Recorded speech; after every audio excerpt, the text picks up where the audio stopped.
Well, hey guys, welcome back to Waters Family Homestead. Well, I've been outside doing a little bit today. Threw the chickens and turkeys some scratch, although turkeys were more interested in it the first time I threw them some earlier today. But isn't he getting big? Look at that dangle on his nose. He's all red. He puffed up a little while ago. But I'm still not sure whether this one's a male or a female. I'm pretty sure this one is female, but their dangle or their knot on their nose is about the same size, but that black one, I thought I'd seen him stretch it out a couple times, So I don't know. I know that one's a boy. Seen him puff his tail feathers out a couple times. He doesn't do it when I'm down here though, only like when I'm in my truck or up there in the other part of the yard. But I went in here yesterday, I think, and mulched up all the leaves and tried to make it a little easier for them to forage. There's thousands of acorns all over the ground. Dadburn squirrels have been dropping them like crazy up there. I mean, I know the tree's gonna drop them, but so you can tell I tried to blow as much of it through the fence as I could.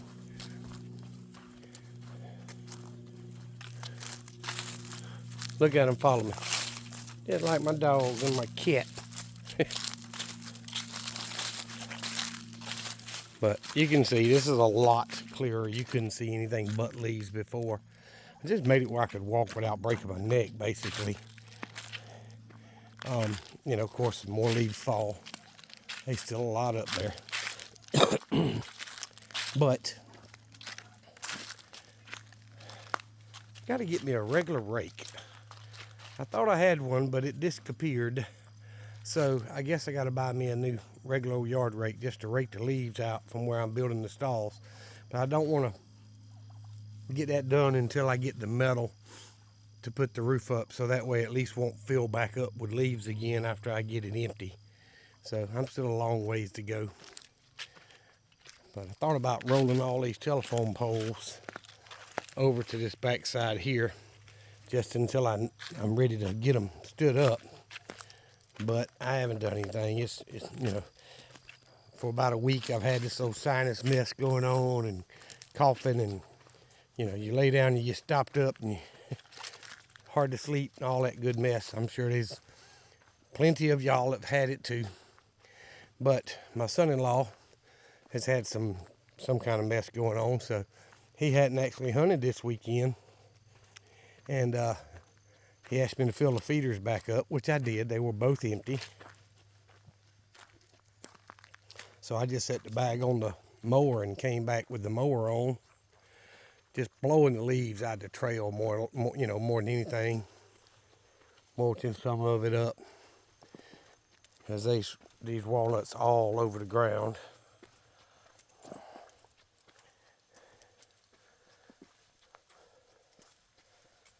And I'm sorry to say I don't know how to properly process them, so there's no need in me getting back here picking up thousands of them. But I am going to walk through back here. I ran around the edge down this way one pass. I got that 5-foot mower, so clears a pretty good path. And went down here around to the stands and back to the other side of the trails over there so that we could go in and out to the stands without crunching up the world. You can't sneak into a stand when you make as much noise as walking through a foot of leaves. So anyway, I made one pass through here, which you see it pretty much clears most of it because it blows it further than the deck is wide. But I did spend a little time. I cleared out from around both the feeders a good area.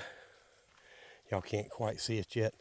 And then I cleared out the trails and the shooting lanes from both stands so that maybe the deer come in here and eat some of these thousands and thousands of acorns that are all over the ground. Blow the leaves off of them, maybe they'll come in here and munch on them a little bit. That, along with the corn we put in the feeders, let me zoom in right there. See if I can go a little further. There's a bird up there eating some of that corn I just threw out. There's been a covey of quail back there. Me and him both have seen at least 10 quail back there, and they kind of hang around that area, so they getting their belly full. But I ran through here once, and then I went through the other side there and came back and forth on this one a couple times and all the way around. And then I cleared out this big area here.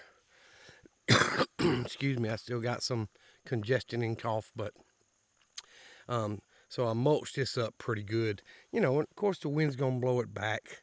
More leaves are gonna fall. I understand that, but the point of it is just so I can see a little bit better. Heard something fall just then, or a squirrel jump or something. But anyway, that's his blind right there that he likes to hunt out of. So I kind of went in there once and turned around and come back so he could get to his blind without making too much of a ruckus. And did the same thing to my stand. I went all the way up to where the ladder is, turned around and went back to the main access over there, and just made it where we could get to the stand a whole lot quieter. You know, and all this is mulched a lot of the leaves, and I can see all the way up to where the feeder is, and you know, about probably an 80-yard shot total from the stand. But either way, it just makes things a little quieter when you're trying to sneak into the stand. So thought I'd share that with y'all. A lot of people take a bush hog or something, but I've done enough clearing back here that I can actually just bring the mower. And I raised the deck up, of course, but I raised the deck up to about 4 inches, and I can pretty much run over 98% of what's back here, you know, where I've cleared. So I didn't leave but just a few little pieces of stumps and stuff. So anyway, it just makes it easier for me to maintain. But I have not been using the range much. I've had several guys that I work with tell me they've got rifles they need to come sight in. But me personally, I mean, they're in the middle of deer season. Should have done that beforehand, but I told them to come on during the week. I've got floodlights up there on the classroom, the training room on the range there, so we can see. There's a light up under the shelter. There's lights in the room. There's floodlights all the way around it. So I can actually light up the target stands at night, because, you know, it gets dark at 5:45, you know. So you really don't have much time to do much shooting. By the time they get here, it's getting dark. So anywho, none of them have taken me up on it, but I did go ahead and blow a lot of the leaves off the range just to help make it easier to find the brass when they shoot. And cleared what I call my bridge here. You know, I cut down those big old oak trees down there, and I cut them into 25-foot long pieces of log, and took a skid steer and my tractor and laid them across this drainage ditch and covered it with tarps, and then started covering that with dirt. Well, over the first couple years, the tarps rotted away and the dirt started falling through, and I just take my tractor, the skid steer, whichever I had out here, and just kept adding more and more dirt until I finally just pushed it off the sides and just pretty much filled it in. But technically it's still a bridge, it's over them logs. And there's a squirrel up there, or a bird or something, dropping acorns on me.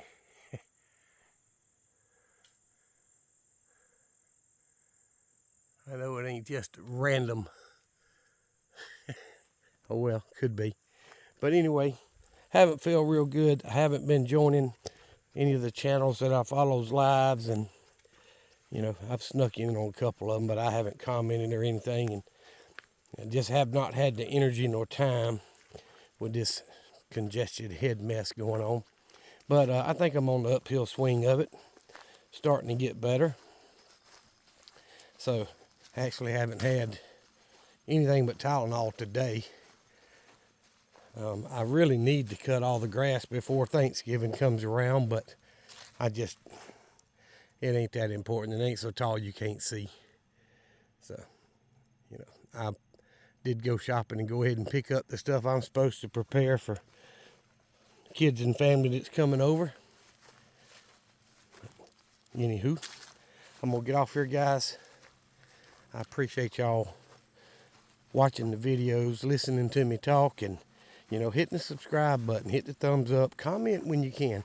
You know, the last video I posted was Prepping 101 backup power, was of that little, basically 12 volt generator that I built, the alternator with the little motor, and guy at work's gonna go through and clean the carburetor or whatever I needs, and then I'm gonna probably build a new mount for that thing and make it at least in the middle of the skid, but I also want to come up with a way to mount that alternator to where I can move it forwards and backwards and tighten and loosen the belt as I need to.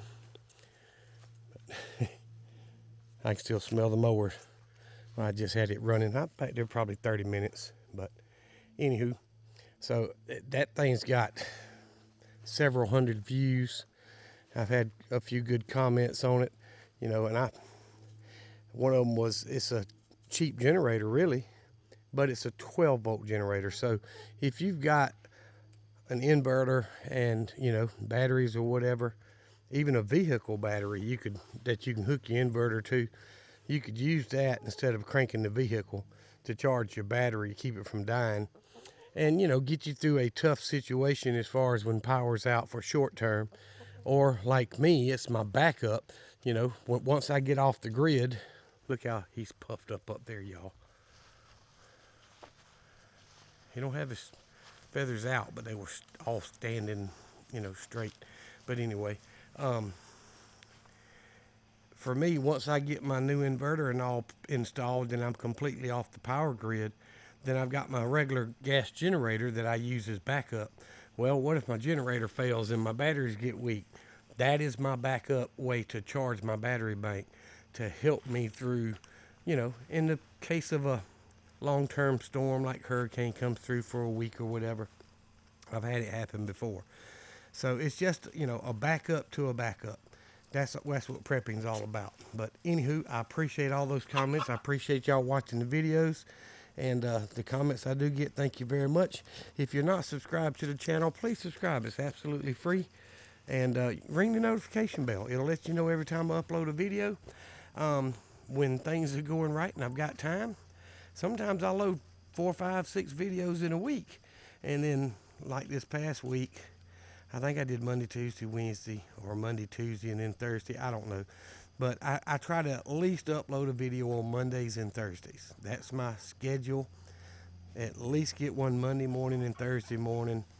And, you know, anytime I've got more time and more things I'm getting done, then I upload more when all that works out. So thank y'all once again. Remember what I always tell you. Tell them, Sue.